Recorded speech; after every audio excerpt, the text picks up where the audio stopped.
Let's go over our homework question from the previous video. If you haven't attempted it yet, pause the video for a while, solve the question and come back for the explanation. Now, before we start solving this question, let's quickly revise the IMS 4-step strategy to solve any critical reasoning question. Step number 1 is to read the question stem and identify the question type. Step number 2 is to read the argument, work the argument, identify the goal, the plan, the facts or the conclusion. Step number 3, now before you look at the options, it's important that you create a shadow answer so that you are clear of what the to-proof statement is. Then finally, step number 4 is to go through the options and start eliminating the incorrect choices and selecting the right answer. Alright, with that, let's start solving the question on screen. The question stem says, which of the following most strongly weakens the pretzel vendor's argument? This is a weaken question, wherein the pretzel vendor is the author of the passage. Let's read the argument. Vendor says the new license fee for operating a pretzel stand outside art museum is prohibitively expensive. Charging usual prices, a vendor would need to sell an average of 25 pretzels per hour. At my current stand outside City Hall, I average only 15 per hour. Therefore, comes the conclusion, I could not break even running a pretzel stand outside the art museum, much less turn in a profit. Now let's try to deconstruct the argument here. According to the vendor, they conclude that they cannot break even outside the art museum. Now, because this is a weakening question, we need to create a shadow answer. We need to select an option which proves that sales outside art museum will be significantly higher. At least it should be 25 pretzels per hour, if not more, than compared to sales outside City Hall.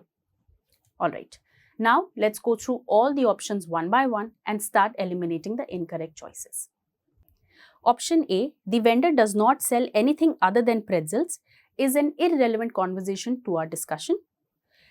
Option B, people who visit the art museum are more likely to buy pretzels than people who go to City Hall.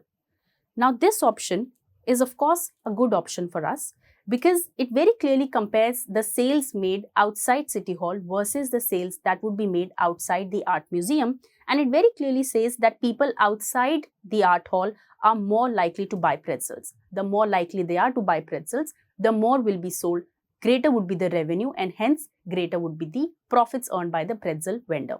Let's hold on to option B. It definitely looks like a good answer choice. Option C. The license fee for operating a pretzel stand outside City Hall will not increase. Now, this commenting on the fee of outside City Hall is again irrelevant to our conversation. So, this option can safely be eliminated as well. Option D. People who buy pretzels at stands are most likely to do so during the lunch hour than any other times.